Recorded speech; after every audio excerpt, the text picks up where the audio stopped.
Hello, તમારું નાનું બાળક છે 5, 7 કે 10 વર્ષનું. એને થોડાક સમયથી દાંતમાં દુખાવો થઈ જ રહ્યો છે.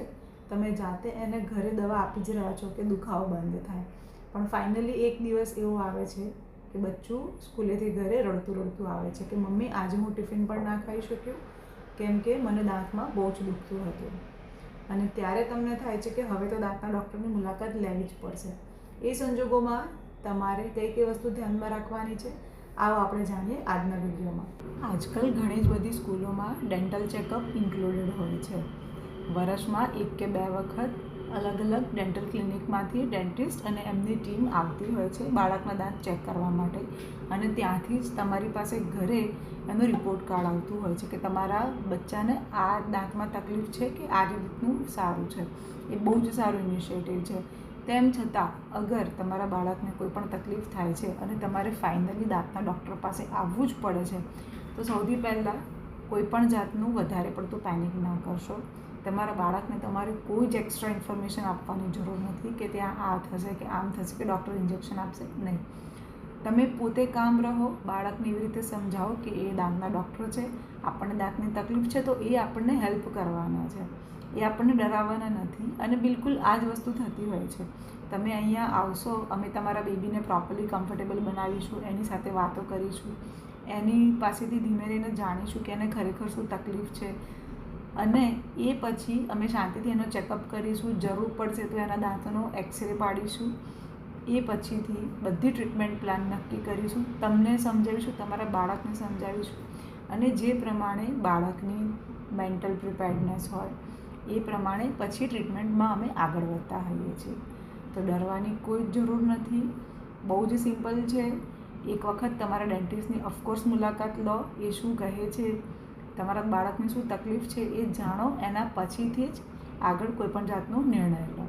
સૌથી પહેલી વાત, એ દૂધના દાંત છે, પડી જવાના છે, એટલે એને જરૂર નથી ટ્રીટમેન્ટની કે એને વધારે પડતી સારવારની જરૂર નથી.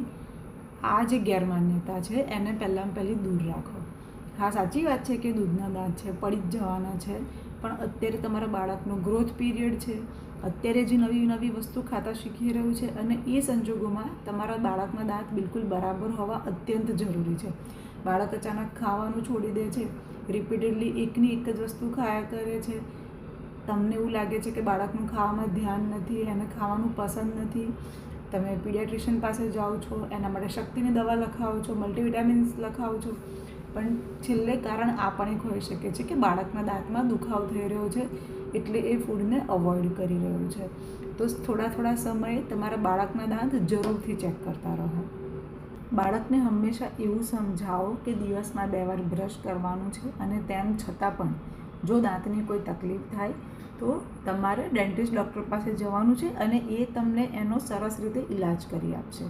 તમારે પહેલેથી એમને આવું સમજાવવાનું છે કે જેથી કરીને ક્યારેય એમને ડેન્ટિસ્ટનો ડર નહીં લાગે. એમને કોઈ પણ તકલીફ હશે તો એ તમને સામેથી જ કહેશે, તમારી સાથે પણ ડર્યા વગર મુક્ત મને વાત કરશે.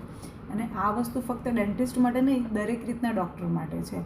Doctors are basically here to help you. અમે તમને ડરાવતા નથી. હા, પોસિબલ છે કે અમારે તમને ઇન્જેક્શન આપવા પડે, પણ એ છેલ્લે તમારા જ માટે હોય છે. ઠીક છે? જો તમે અમદાવાદમાં હો, તમારા બાળકને દાંતની કોઈ પણ જાતની તકલીફ હોય તો તમે મારા ક્લિનિકમાં વિઝિટ કરી શકો છો. મારા ક્લિનિકની લિંક ડિસ્ક્રિપ્શનમાં અને કોમેન્ટમાં આપેલી છે. Thank you. Hello, good morning જૈનીબેન. તમને શું પ્રોબ્લેમ છે? મને છે ને સવારનું એ દાંતો બહુ હા, તમે મોં ખોઈ ડૉક્ટર તમને ઠીક કરી દે. હા, દાંતમાં થોડી પ્રોબ્લેમ તો લાગે છે, બટ કોઈ વાંધો નહીં, અમે તમને હમણાં ઠીક કરી લઈશું. Okay, thank you doctor.